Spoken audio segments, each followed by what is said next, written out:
श्रीमद् भगवद गीता के विशाल सागर में आज हम गोता लगा रहे हैं एक बहुत ही खास श्लोक में। ये है अध्याय 1 का दूसरा श्लोक। हमारे पास जो विश्लेषण है उसका शीर्षक भी बड़ा दिलचस्प है, अहंकार का कंपन, दुर्योधन का भय। तो आज हम कोशिश करेंगे कि इस श्लोक के गहरे मनोवैज्ञानिक और आप कह सकते हैं रणनीतिक अर्थों को समझें। बिल्कुल, ये श्लोक बहुत छोटा सा है पर इसमें बातें बहुत गहरी छुपी हैं। हाँ, तो श्लोक कुछ यूं है। संजय उवाच दृष्ट्वा तु पांडवानीकम व्यूढ़म दुर्योधनस्तदा आचार्यम उपसंगम्य राजा वचनम अब्रवीत। यानी संजय कह रहे हैं उस समय पांडवों की सेना को व्यू रचना में सजा देखकर, हाँ, वो व्यूढ़म शब्द सजा हुआ देखकर, हाँ, सजा हुआ देखकर राजा दुर्योधन आचार्य मतलब द्रोणाचार्य के पास गया और उसने कुछ कहा। अब देखिए पहली बात कितनी मतलब चौंकाने वाली है। दुर्योधन जिसने ये पूरा युद्ध का ताना बाना बुना, जिसे अपनी 11 अक्षौहिणी सेना पर इतना घमंड था, हाँ। वो पांडवों की सेना को सिर्फ सजा हुआ देखकर दृष्ट्वा तु पांडवा नीकम व्यूढ़म घबरा गया और अपने गुरु के पास भागा। बिल्कुल, ये दिखाता है कि अहंकार चाहे कितना भी बड़ा दिखे, अंदर से कितना खोखला हो सकता है। और संगठित सच्चाई मतलब एक व्यवस्थित शक्ति को देखकर वो काम चाहता है। हाँ, और इसी से जुड़ा वो राजा शब्द का इस्तेमाल है ना। श्लोक कहता है राजा वचनम अब्रवीत। हाँ, ये बहुत महत्वपूर्ण है। दुर्योधन खुद को राजा कहलवा रहा है या संजय उसे राजा कह रहे हैं, पर विश्लेषण ये सवाल उठाता है कि क्या उसमें राजा वाले गुण थे। मतलब असली राजा तो वो है जो न्याय और धर्म के साथ खड़ा हो, सिर्फ सिंहासन पर बैठ जाने वाला नहीं। सही बात है। दुर्योधन का राज तो अन्याय पर टिका था, छीना हुआ था, जबकि पांडवों का पक्ष धर्म का था। ये तो आज भी कितना प्रासंगिक लगता है ना। हाँ। कि किसी के पास पद तो है, पर क्या उसके पास वो नैतिक अधिकार, वो पात्रता है? बिल्कुल बिल्कुल, ये सवाल हमेशा रहता है। और फिर वो शब्द व्यूढ़, सुसज्जित, संगठित, मुझे लगता है यही वो पिन पॉइंट है जिसने दुर्योधन के अहंकार के गुब्बारे में सुई चुभो दी। हाँ, एकदम। पांडवों की सेना बेशक संख्या में कम थी, कौरवों के मुकाबले काफी कम जी, पर वो अनुशासित थी, एक रणनीति के तहत खड़ी थी, उसमें एक व्यवस्था थी। और यहीं से शायद ये सबक मिलता है कि असली ताकत सिर्फ संख्या में नहीं होती जी। संगठन, अनुशासन और एक स्पष्ट उद्देश्य शायद ये ज्यादा मायने रखते हैं। सही कहा।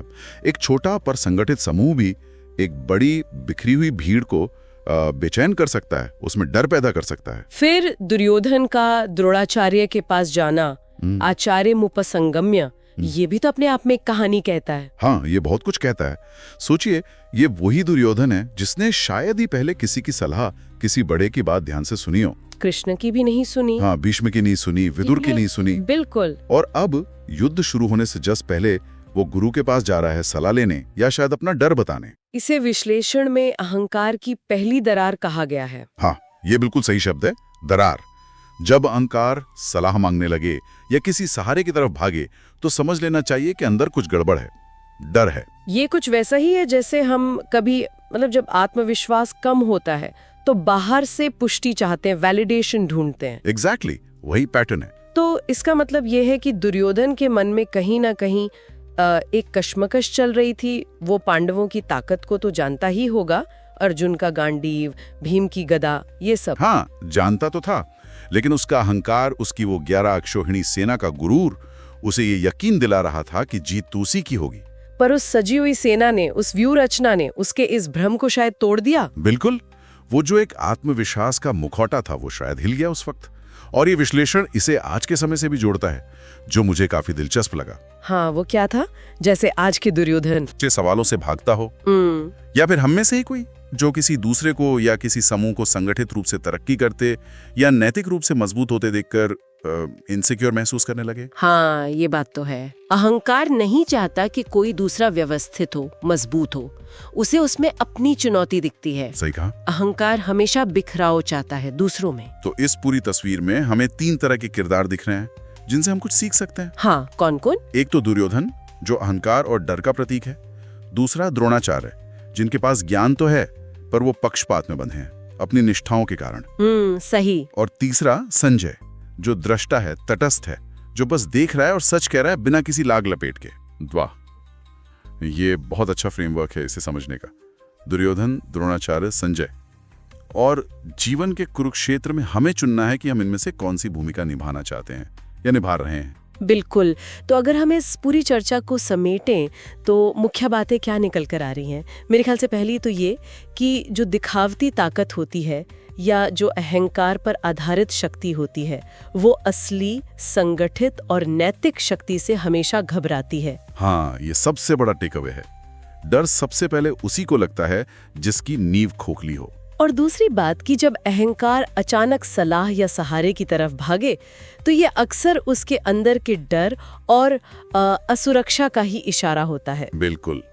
असली शक्ति तो संगठन, अनुशासन और नैतिक बल में है, संख्या या दिखावे में नहीं। और ये निष्कर्ष भी बहुत गहरा है कि जब अहंकार सलाह मांगे तो समझिए कि अंदर का युद्ध शुरू हो चुका है, भ्रम और सत्य की लड़ाई। वाह! ये श्लोक असल में युद्ध के मैदान का एक्शन नहीं दिखा रहा। ये युद्ध से ठीक पहले दुर्योधन के मन में जो कंपन हुई, जो कांपता हुआ सच उभरा, उसका चित्र है। हाँ। और ये हमें भी एक आईना दिखाता है। हमारे अंदर भी तो है ना पांडव और कौरव। मतलब हमारे नैतिक गुण, हमारा अनुशासन, हमारी अच्छाइयां, वो पांडव पक्ष, और हमारा अहंकार, डर, लालच, ईर्ष्या, वो कौरव पक्ष। अच्छा। तो सवाल यह है कि क्या हमारे अंदर का पांडव पक्ष व्यूढ़ है? क्या वो संगठित है? क्या वो तैयार है? ये तो बहुत गहरा सवाल है, सोचने पर मजबूर करता है कि कहीं हम भी अनजाने में ही सही दुर्योधन की तरह तो नहीं जी रहे, बाहर से एकदम कॉन्फिडेंट, शक्तिशाली दिखने की कोशिश, पर अंदर किसी संगठित सच्चाई से या किसी चुनौती से डरे हुए। हो सकता है। शायद असली ताकत, असली शांति संजय बनने में है। संजय कैसे?